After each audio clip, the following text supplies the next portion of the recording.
Salut les tricoteuses, j'espère que vous allez bien. Alors, aujourd'hui, point de riz et point de riz un peu plus rapide. Je suis en train de me faire ce gilet de fil d'art, je vous mets toutes les références dans la barre d'infos si ça vous intéresse. Alors, vous voyez, la maille, elle a un relief qui est hyper joli, et ce point s'appelle le double point de riz. Le point de riz, je vous en ai déjà parlé dans une vidéo, donc si vous ne connaissez pas, je vous mets le lien en barre d'infos. Mais le point de riz, la base, c'est que sur votre rang, vous faites une maille à l'endroit, une maille à l'envers, une maille à l'endroit, une maille à l'envers, etc. Et que sur le rang d'après, vous faites la même chose, mais à contrario. C'est-à-dire que si là, sur le rang 1, vous avez fait une maille à l'endroit, sur le rang 2, vous allez faire une maille à l'envers, et l'inverse, et du coup, ça va vous créer ce petit relief hyper joli. Ça, c'est le point de riz. Pour ce gilet-là, c'est le double point de riz qui consiste à faire exactement la même chose, une maille à l'envers, une maille à l'endroit, une maille à l'envers, sauf que le rang d'après, si la première maille était à l'envers, vous la refaites à l'envers, donc vous faites deux rangs le même sens, et ensuite les deux rangs suivants, le sens inverse. Et en commençant à faire ce gilet, eh ben je faisais la méthode où on a le fil dans la main, et c'était un petit peu long de faire les rangs, et au bout d'un moment je me suis dit, allez, je tente le point de riz en méthode continentale, pour gagner du temps. Donc je vais vous montrer la première méthode que je faisais et la deuxième. Là, il faut que je contrarie les mailles.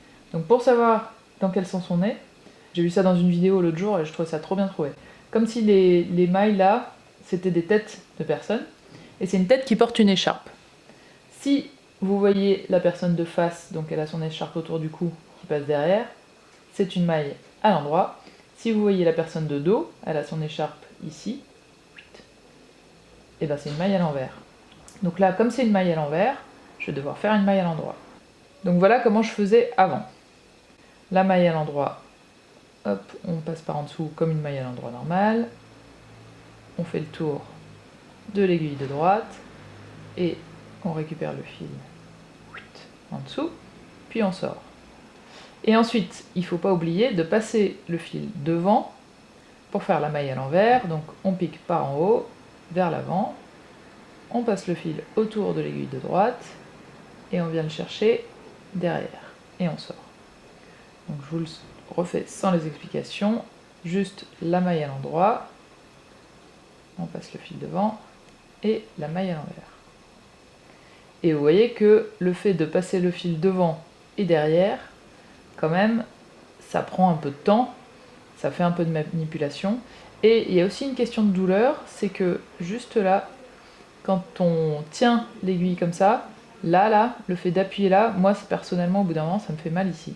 Et du coup au bout d'un moment je me suis dit, je suis sûre qu'il y a plus rapide et plus efficace surtout que cette méthode, et on va essayer de trouver laquelle. Et du coup c'est la méthode continentale où vous allez voir, on s'épargne en fait beaucoup de mouvements et aussi beaucoup de douleur.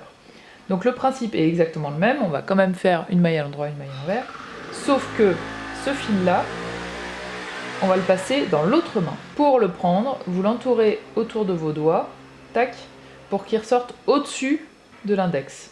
Ce qui veut dire que c'est en dessous du rikiki, au-dessus de l'annulaire, en dessous du majeur, vous faites une vague comme ça. Donc je commence par la maille à l'endroit. On pique normalement, comme pour une maille à l'endroit, et là c'est vraiment la méthode continentale du point à l'endroit, c'est-à-dire qu'on récupère le fil, hop, et on le passe en dessous. Et à ce moment-là, quand on vient de faire glisser la maille, on passe le fil devant, et on va faire la maille à l'envers, comme en méthode continentale aussi. Donc on pique vers l'avant, on tourne, alors celle-ci c'est la plus dure, hein, la maille à l'envers en continentale, on tourne, et là, il faut réussir à faire passer la maille. Donc moi je trouve ça plus facile si, vous voyez, je penche vraiment l'aiguille à tricoter comme ça me permet de le faire plus facilement.